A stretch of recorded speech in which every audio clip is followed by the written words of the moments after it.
Hola, party people. How are you?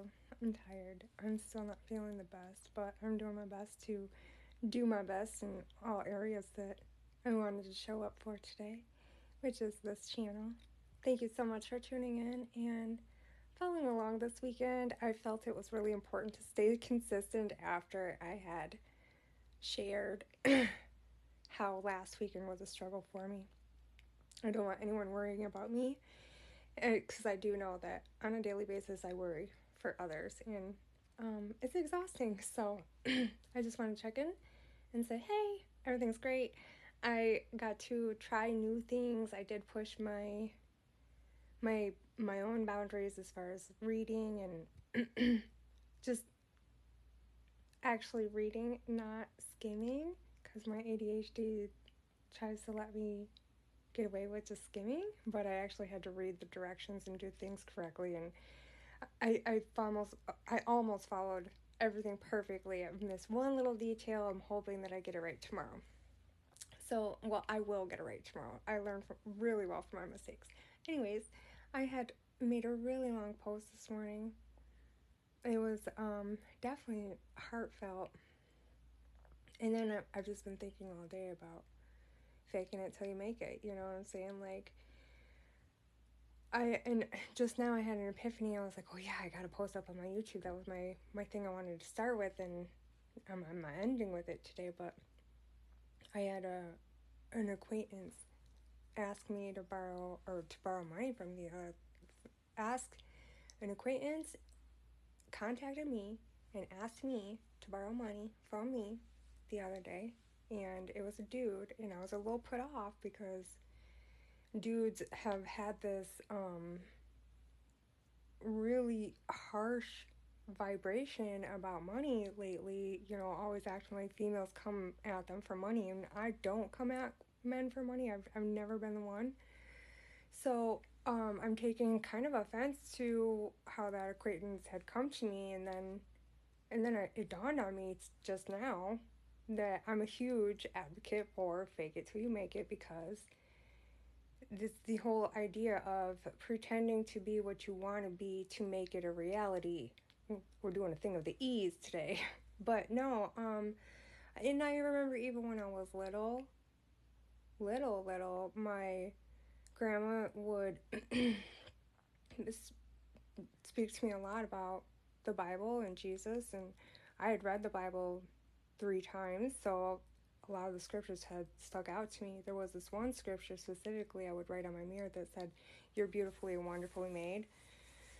And I know this full well because your works are wonderful, or something like that. It has been like 5-6 years since I've studied any scripture whatsoever. But I mean, there was a point in my life where I didn't feel beautiful and wonderfully made, so I did. I wrote that scripture up on my mirror, and I faked it till I made it. And there was even like this lady I had worked with who told me that you want to dress for the job that you want to be in, not for the job that you are in, you know.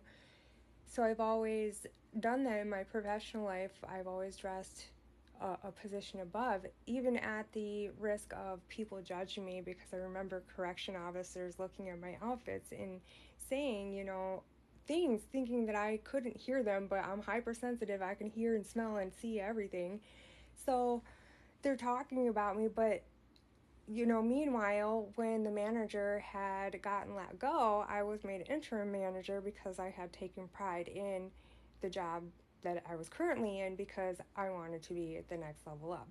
So, faking it till you make it is such a huge, and so I guess I can understand why the acquaintance would come at me, because I've been manifesting a lot about money. I've been working hard too, karmically. I've been really putting in the work, so I could understand if anyone would think that I'm in a position of having money right now. I am abundant because I'm grateful for everything I already have, and I find myself not wanting very much, and I have everything I need. You know, I'm fed, and I'm in fact I have more than I need. Like, I got all these pillows and blankets, and I'm getting ready to give stuff away type of thing. So I think that, yeah, that it's just wild. And so I'm sorry if he ever catches this, and for the dudes that are preaching that, just so you know, there's us females out there that hide away a lot all the time, who are definitely never, ever, ever gonna give you like 2 shades of their time because of, yeah. So anyways, I got to play video games, and I just wanted to check in with y'all. My neighbor fed me again. Like, I am seriously so spoiled. He did ask too. When I told him, I'm like, I'm broke, I don't have no money, I cannot help you. And he's like, how do you get by? And I'm like, I don't know, my good looks, faith. What do you want me to say? Like, if you were my friend, then you would know this. You would know how I live my life. So I didn't explain myself, and I don't explain myself anymore. But yeah, I don't have no money, guys. And when I do get money, just so we're clear, I think that I've already made it clear to everyone who watches this that it's earmarked for these kids who lost their parents. Like, I'm not going to give it to somebody who can go out and get it themselves. Like, you could do the same thing as me. You can thug it out and pray, and then be intentional with your day, and then. But yeah, speaking of, I'm hungry right now.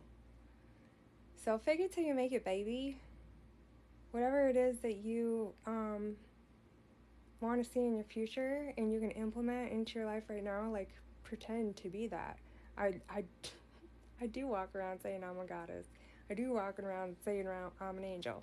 And I don't get drunk very often, but the last time that I got drunk around my neighbor, he told me that I do go around saying that. In fact, I remember saying my back hurts because my angel wings are growing in. So yeah, fake it till you make it. Make it a reality. Yeah, it was a Sunday. I did not make my bed today. Busted. Alright. Anyways, I am getting ready to go to bed. This is what the end of my day looks like, and I hope that you had an amazing weekend. I hope you did your self-care Saturday and took good care of yourself this week and had some fun. Please go out there, spread love like confetti. Go